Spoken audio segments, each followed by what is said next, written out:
Welcome. Welcome to iGod today. I'm Father Soney Sebastian, a Divine Word missionary priest. Today is Good Friday.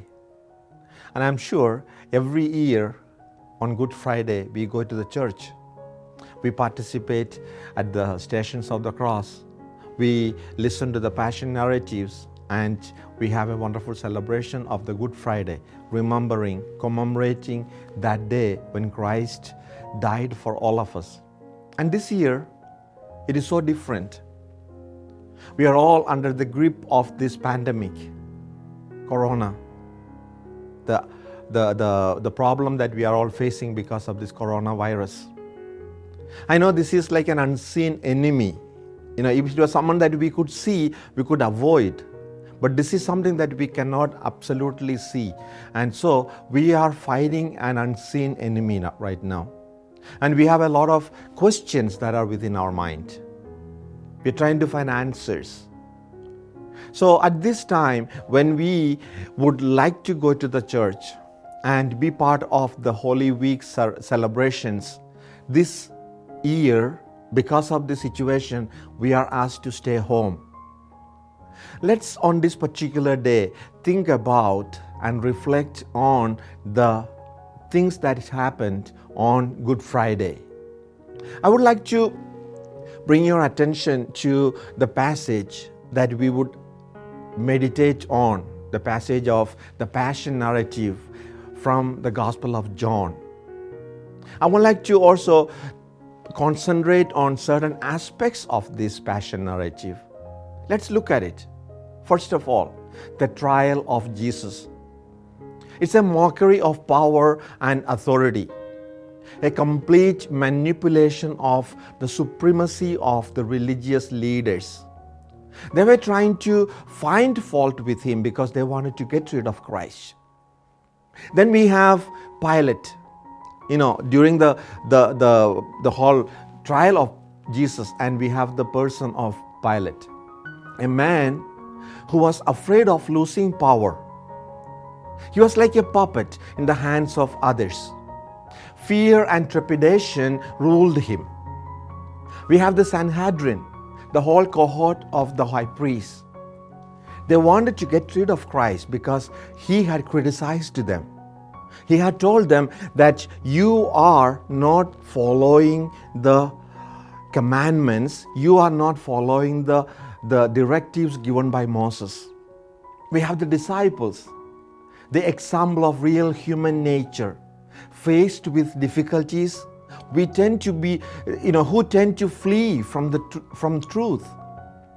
True sign that they had not understood their master and his teachings in spite of living with him for 3 years. They surely needed a lot of assistance to learn, to realize, and to understand the depth of the teachings of Christ. We have Peter, Saint Peter, a man of principles and courage. But faced with trials and tribulation, he denies his master not just once, 3 times. He forgets all the promises, a true nature of human being. Wonderful example for our nature where convenience rules. Then we have the way to the Calvary, a replica of our own lives, full of events like a roller coaster. The road is not smooth, it is not paved, but full of rocks, thorns, and thistles. Not many people to help on the way, but many to stand, to laugh at, and to jeer at. Many sympathizers, but very few real companions. Then we have the Simon of Cyrene, true example of our own life situations. We are caught up regularly, unprepared. But some of these events can turn out to be a blessing. Uncertain and anxious, but the end result will be often very encouraging and life-giving. Then we have the women of Jerusalem, simple and poor folks. There's a lot of goodness and love in them. They are helpless, but they have a wonderful heart. Jesus comforts them and prepares them for the worst. Prayer is the best support and companions in the midst of our uncertainties and anxieties. Hold on to it. Then we have the two thieves. They were given just punishment for their wrongdoings. One is absolutely arrogant and demanding even at the last moment of his life. There's no remorse in him. The other is full of remorse and sorrow. He sees his mistakes before him. He's ready to change. A true conversion. So he turns to Jesus, and even at that moment, the Lord gives, and the Lord is so generous.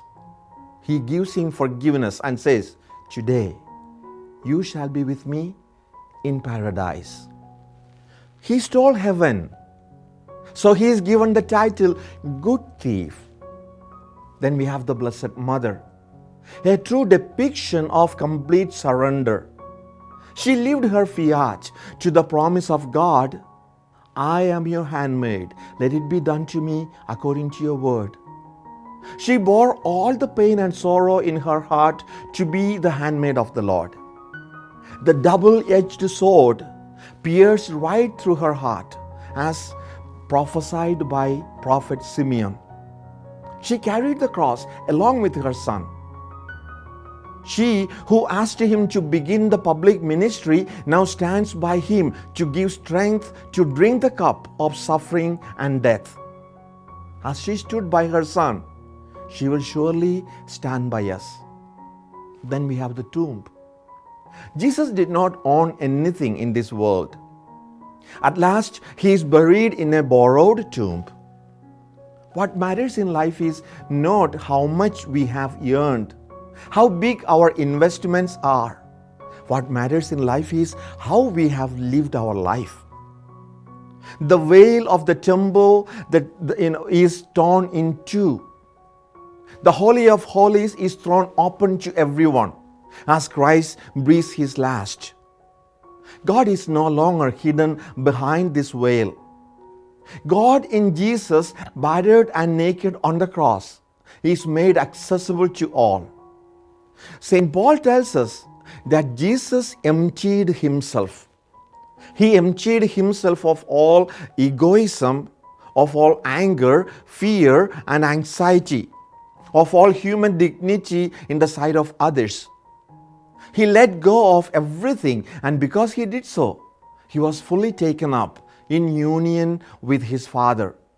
For us, it has to be the same. Our lives are so tied up with all kinds of concerns, desires, ambitions, fears, and anxieties. We need to remove these blocks and just let them go. The way is shown clearly in the gospel, and most of all in the way of the cross, the way to Calvary. So as we celebrate and meditate on the passion of Christ, let's realize that whatever we are going through, we are not alone. As the Blessed Mother stood by the Lord, giving him the courage to face, to drink that cup, she is with us. The same Lord is with us because he walked the way to the Calvary. This is a moment of that Calvary for us. So, let this celebration of the Good Friday make our sufferings meaningful. And let's remember, every Good Friday will definitely lead us to an Easter. Amen.